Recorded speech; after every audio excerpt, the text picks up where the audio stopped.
Oi, gente, tudo bem? Bem-vindos a essa sétima aula da nossa primeira semana do Discutindo Políticas Públicas. Ao longo de todas essas últimas aulas, nós temos conversado sobre estados modernos e, como a gente conversou, boa parte desses estados eles foram formados com base numa perspectiva liberal, mas existe toda uma sociologia moderna e contemporânea que faz uma crítica do que foi a condução ou de como foi a condução para que chegasse nesses estados modernos e no tipo de organização social que a gente tem hoje.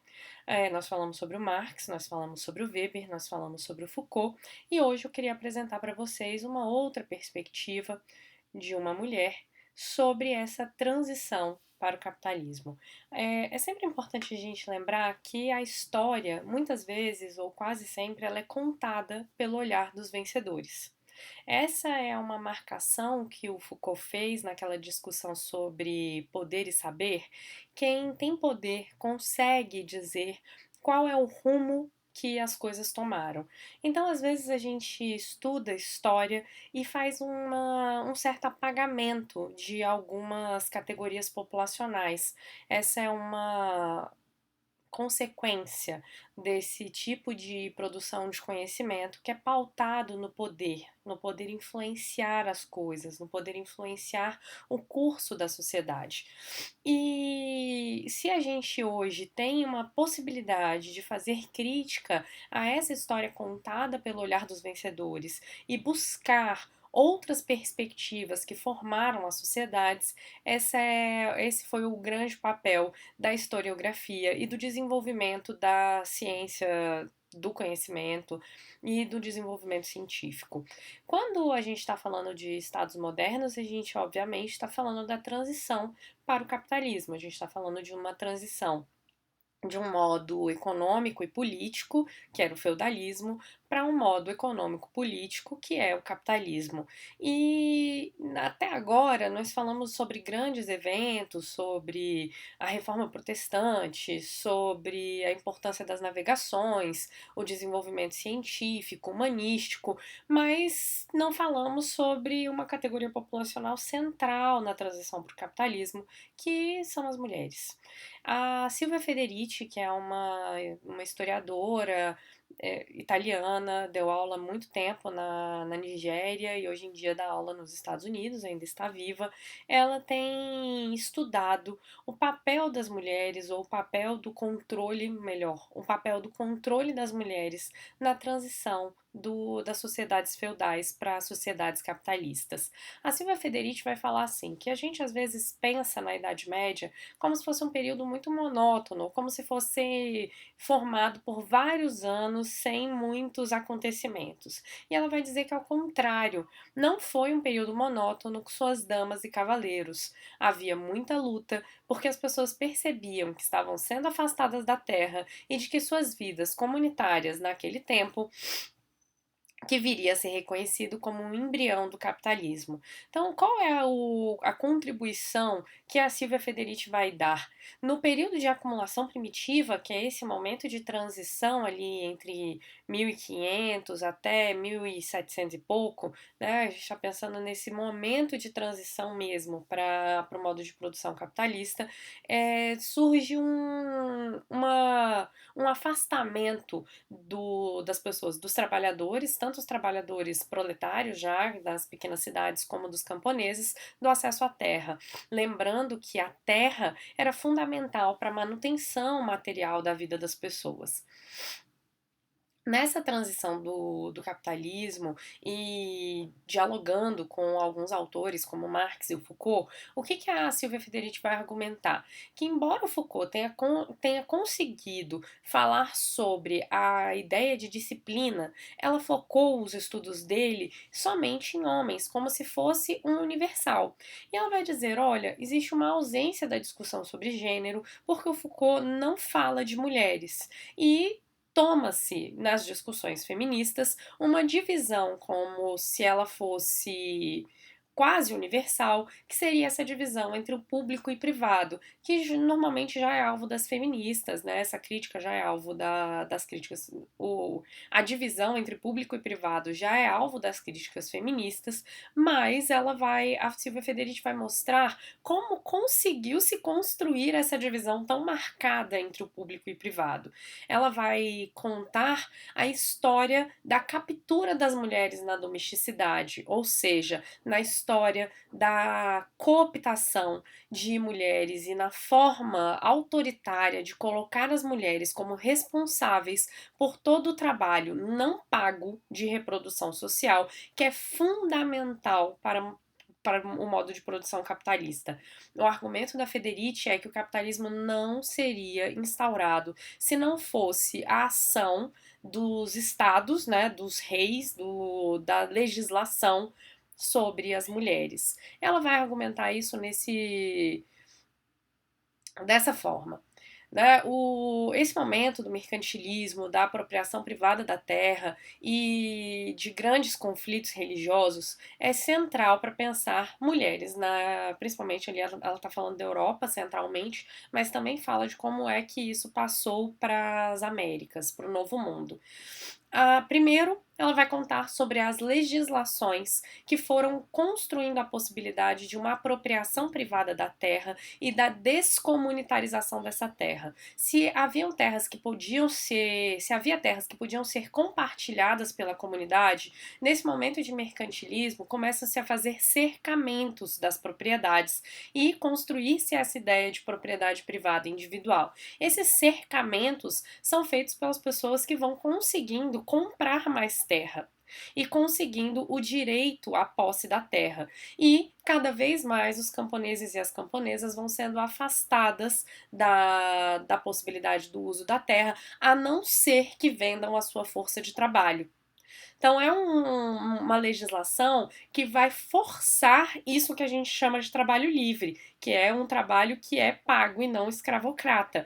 Lembrando que os regimes de escravidão, e a Silvia Federici dá vários exemplos disso, os regimes de escravidão não acabaram dentro da Europa tão facilmente, eles acabaram por grandes pressões populares e foram transmitidos, esses regimes foram transmitidos para o Novo Mundo. Então, a ideia ali dos senhores feudais era de explorar, e dos burgueses, lembrando que é uma transição burguesa, era de explorar ao máximo a força de trabalho. E essa exploração no modo da escravidão não aconteceu por causa das grandes revoltas. Não aconteceu, não. Deixou de acontecer. E ela também conta o papel importantíssimo da religião católica, forçando-se contra movimentos relevantes que eram chamados os movimentos heréticos, que é de onde vem essa palavra herege, como se fosse infiel. Os movimentos heréticos, eles eram, em sua maioria, cristãos, mas eles questionavam o papel e o poder da Igreja Católica Romana, e tinha uma série de acolhimentos para as mulheres, porque as mulheres podiam falar, podiam pregar, era um movimento mais anárquico do que a estruturação da Igreja Católica, embora não, né, a gente não possa dizer que não existia uma organização, e essa luta contra esses movimentos, que eram mais comunitaristas e muito menos individualistas, fez com que a mão de obra fosse possível e passível de ser apropriada. E aí ela vai falando que esse movimento do mercantilismo, da apropriação da terra e da luta contra os movimentos heréticos designou às mulheres o papel de produtoras de mão de obra, daquelas que vão parir filhos e garantir que eles cresçam com saúde, obrigando-as pelo terror a exercer gratuitamente os serviços domésticos necessários para sustentar os maridos e os filhos homens que seriam usados como força de trabalho no sistema nascente. Então, se o Foucault está lá falando sobre a transformação do suplício em prisão para docilizar os corpos porque era necessário manter a mão de obra, ou seja, não matar para manter a mão de obra viva, mas uma mão de obra que fosse aproveitada pelo mercado, a Federici está falando sobre um outro lado. Ela está dizendo, olha, para chegar lá na possibilidade de ser preso, alguém precisou trabalhar. E essa apropriação do trabalho foi feita, né, por meio do terror contra as mulheres. E ela vai explicar Que terror é esse? Vocês se lembram quando eu falei do Weber e eu disse que existe uma legitimidade do uso da força física que é repassado para algumas categorias populacionais? A Federici mostra com clareza como isso funciona. Ela cita uma passagem nesse livro, O Caliban e a Bruxa, que é o livro que eu estou usando aqui como base para conversar com vocês, e ela vai dizer assim: como demonstrou o Jacques Roussio, eu acho que é assim que se fala, na prostituição medieval na França, as autoridades municipais praticamente descriminalizaram o estupro nos casos em que as vítimas eram mulheres de classe baixa. É importante falar que aqui no Brasil, essa possibilidade de estupro, de acordo com a categoria populacional, a categoria social, né, ou como essa mulher se inseria na sociedade, também podia acontecer. Por exemplo, já durante o período imperial do Brasil, as mulheres, se fossem estupradas, mas fossem consideradas mulheres não honradas ou que não fossem consideradas mulheres de família, fossem consideradas prostitutas, essa era a palavra, a pena que o estuprador poderia pegar era muito menor do que a pena de uma outra mulher. Então essa construção da autorização do estupro, ela aconteceu na Europa e também aconteceu nos países que eram colônias e depois os impérios.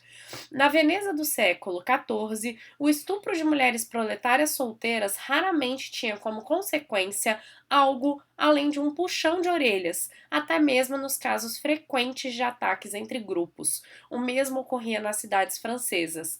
Nelas, o estupro coletivo de mulheres proletárias se tornou uma prática comum que se realizava aberta e ruidosamente durante a noite, em grupos de 2 a 15 que invadiam as casas ou arrastavam as vítimas pelas ruas sem a menor intenção de esconder e dissimular.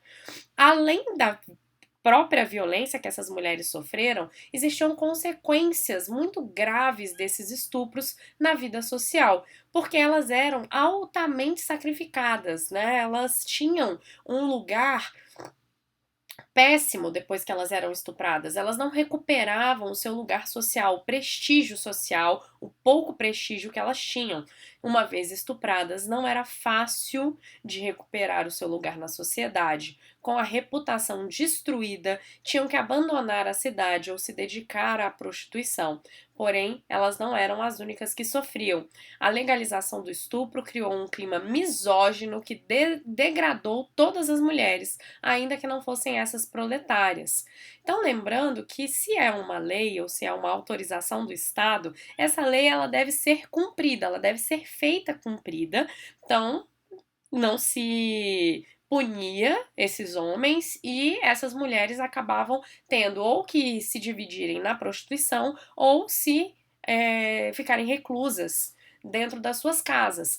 Houve então essa reclusão, um clima de misoginia, a diminuição das terras comunitárias, impedindo que mulheres, por exemplo, sem filhos ou mulheres sem casamento, pudessem se manter numa coletividade, como eram nos movimentos heréticos. Os cercamentos diminuíram esse acesso às terras e isso, consequentemente, forçou a produção de famílias nucleares no modelo burguês e não de famílias burguesas, em vez de cuidados comunitários com as crianças. Esse é um ponto muito relevante. A gente só tem capitalismo porque existe reprodução social da mão de obra.